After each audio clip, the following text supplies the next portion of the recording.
नाज़रीन, इस्लामाबाद में कल दो तकरीबात हुई। एक तकरीब में तो बैरिस्टर गौहर को कुछ सहाफ़ियों ने इमरान खान की रिहाई की ऑफ़र की।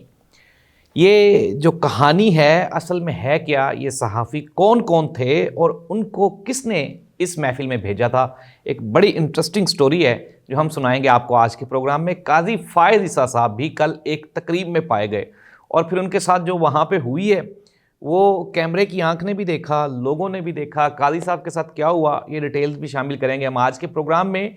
आईनी बेंच को 4 महीने गुजर गए, पसपाई ही पसपाई दिखाई देती है और कोई कामयाबी दिखाई नहीं देती। आईनी बेंच के साथ क्या होने जा रहा है, मियां मोहम्मद नवाशिफ साहब, बिलावल भुट्टो जरदारी साहब, ये दोनों एक बड़ी मुश्किल में फंस गए हैं। ये मुश्किल क्या है, ख़ानदानों से रिलेटेड है, ये भी शामिल करेंगे हम आज के प्रोग्राम में। नाज़रीन, प्रोग्राम का बाकायदा आगाज़ करते हैं। सबसे पहले शुरू करेंगे बैरिस्टर गौहर साहब। कल पाकिस्तान तहरीक इंसाफ की जानिब से इस्लामाबाद के कुछ सहाफ़ियों को अफ्तार डिनर करवाया गया। हमारे भी काफ़ी सारे दोस्त वहाँ पे गए, नुसरत जावेद साहब भी वहाँ पे मौजूद थे और भी काफ़ी सारे सहाफ़ी थे। अच्छा, अब इस्लामाबाद की जो फ़िज़ा है वो बदली बदली दिखाई देती है।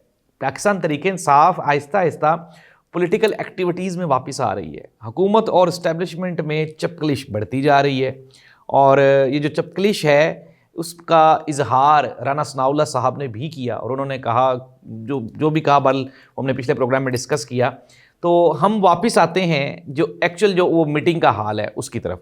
अच्छा, अब बैरिस्टर गौहर साहब को चंद सहाफ़ियों ने ये कहा, उन्होंने कहा जी कि आपसे तो इमरान खान छुड़वाया नहीं गया, तो अगर आप हमें कहें तो हम कोई आपकी जो मसालहत है वो बड़े हलकों के साथ करवा सकते हैं।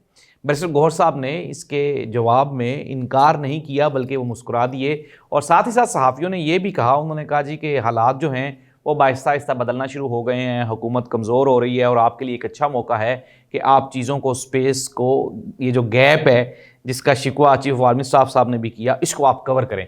इमरान खान ने बिल आखिर आज इमरान खान का कल उनके साथ मुलाकात हुई, उनकी फैमिली की वकला की। इमरान खान ने सानहाए जाफ़र एक्सप्रेस पे इजहार तशवीश और अफसोस का इजहार किया। उन्होंने कहा कि पाकिस्तान में जो हालिया दहशतगर्दी की लहर है ये काबिल अफसोस है। पाकिस्तान के फ़ौजी जवान हर महाज पे कुर्बानियाँ दे रहे हैं, तो ये पाकिस्तान के लिए ये तशवीशनाक है कि यहाँ पे दहशतगर्दी वापस आ रही है। इमरान खान चूँकि मुलाकात ही आज हुई तो आज ही ये बयान आना था।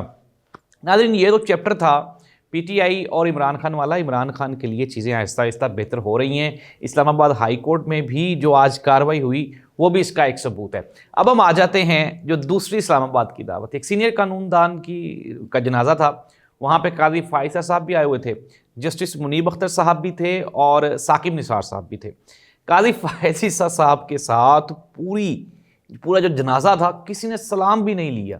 साकिब निसार और मुनीब अख्तर ने तो हकारत की नज़र से देखा और वो अपनी तरफ होके चले गए, उन्होंने बुलाया भी नहीं काजी फ़ायज़ साहब को। 2-4 लोगों ने काजी साहब को बुलाया और वहाँ पे जो मौजूद लोग थे उन्होंने बताया, उन्होंने कहा जी काजी साहब ने अपनी ज़ुबान से कहा जी कि कहीं गुम हो गया था, अब वापस आ गया हूँ, या गुमराही में चला गया था। कहना गुम था लेकिन गुमराही में चला गया था और अब वापस आ गया हूँ। काजी फ़ायज़ साहब को मैंने आपको एक खबर ब्रेक की थी कि हमारे जो मुअज़्ज़ज़ chief election commissioner Sikandar Sultan Raja साहब तमगाए हुस्ने कारकर्दगी उनको मिलना चाहिए, जितना उन्होंने गुल्क पाड़ा किया है इस मुल्क में उसके लिए। तो उनकी मुद्दत मुलाजमत पूरी हो गई है। हुकूमत वक्त ये कोशिश कर रही है कि काजी फ़ायज़ ईसा साहब को चीफ इलेक्शन कमिश्नर तैनात कर दिया जाए। अब इतना तो बनता है ना, जितना उन्होंने हुकूमत के लिए किया, तो अब रिवार्ड के तौर पर ये तो हो गई। जिस तरह जस्टिस, मैंने आपको पहले भी बताया कि जो इस्लामाबाद हाई कोर्ट के जज हैं उन्होंने ये कहा कि बेड़ा ही गर्क कर दिया है कानून का, आइन का, अदालतों का, हुकूमत ने। और अगर हुकूमत ने अपनी मन मर्जियाँ ही करनी हैं तो करे, फिर हमें अपने घर भेज दें। तो नाज़रीन, अब आगे बढ़ते हैं और प्रोग्राम के अगले हिस्से में मैंने आपको प्रोग्राम के स्टार्ट में बताया था कि मियाँ नवाशिफ साहब और बिलावल भुट्टो जरदारी साहब दोनों फंस गए। नवाशिफ साहब के जो बेटे हैं हसन नवाज साहब, बरतानिया में एक ताज़ा तरीन लिस्ट में उनको बाकायदा डिफ़ॉल्टर डिक्लेयर कर दिया गया। 5.2 मिलियन पाउंड्स का डिफ़ॉल्ट, जो टैक्स डिफ़ॉल्ट है वो उनके ज़िम्मे शो हो रहा है।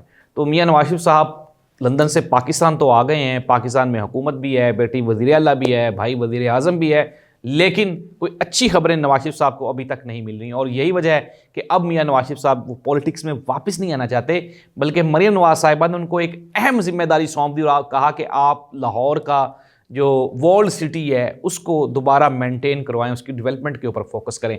اور بلال بھٹو زرداری صاحب کے لیے، رات کو بلال بھٹو زرداری صاحب کی سوشل میڈیا پہ ایک ویڈیو بہت وائرل ہوئی، وہ کھیل رہے تھے، ٹینس کھیل رہے تھے۔ نہیں پہلے فرسٹ آف آل میں جو ہے بالکل اس طرح کی کسی بھی چیز کو لائک نہیں کرتا، وہ اس کا پرسنل جو شخصیت ہے وہ بلال بھٹو زرداری کا میٹر ہے یار، وہ جو بھی اس کی طبیعت ہے اس نے ویسے ہی پرفارم کرنا ہے۔ ممی ڈیڈی سے بچے ہوتے ہیں یہ، تو یہ ناز و نخرے میں پلے ہوتے ہیں۔ بلال بھٹو زرداری ایک پڑھا لکھا نوجوان ہے اور اس میں کوئی ڈاؤٹ نہیں۔ اب وہ ایک نفیس آدمی ہے، لیکن اس کے اوپر پھر سوشل میڈیا پہ جو بچوں نے اس کا چیزہ لگایا ہے وہ قابل تشویش ہے۔ اس طرح سے نہیں، پرسنالٹی پہ آپ کو بالکل بھی جو ہے وہ حملہ نہیں کرنا چاہیے، سیاست پہ آپ رہیں۔ اب ہم آ جاتے ہیں بلال بھٹو زرداری کے لیے خطرہ کہاں پیدا ہو رہا ہے، چونکہ پاکستان پیپلز پارٹی بھی اب آہستہ آہستہ اپنے پر پھیلا رہی ہے اور مسلم لیگ نون سے بھی حصہ مانگ رہی ہے، تو دوسری جانب سندھ میں جو ذوالفقار علی بھٹو جونیئر ہیں، جو کہ میر مرتضیٰ بھٹو کے بیٹے ہیں، وہ بھی واپس آ گئے اور انہوں نے کہا ہے جی کہ انہوں نے اعلان کر دیا سیاست میں آنے کا۔ انہوں نے کہا میں لوگوں سے سیاست سیکھ رہا ہوں، اور جو سب سے انہوں نے پہلا ٹاپک پکڑا ہے وہ ہے جو پانی کا معاملہ ہے سندھ میں، یہ جو نہریں نکالی جا رہی ہیں اس کے اوپر، اس کو لے کے، چونکہ اس کے اوپر زرداری صاحب نے بھی خاموشی اختیار کی ہے، بلاول بھٹو زرداری صاحب نے بھی حکومت کے ساتھ مل کے اس کو ایکسیپٹ کر لیا ہے، اور جماعت اسلامی نے احتجاج کا اعلان کیا ہے۔ ساتھ ہی ساتھ ذوالفقار علی بھٹو جونیئر وہ بڑا وائبرنٹ ہے، بڑا بولتا ہے، اور ہم نے دیکھا ہے کہ سوشل میڈیا پہ اس کی بڑی زبردست ویڈیوز ہیں اور پھر لوگوں سے ملنے ملانے والا بھی ہے۔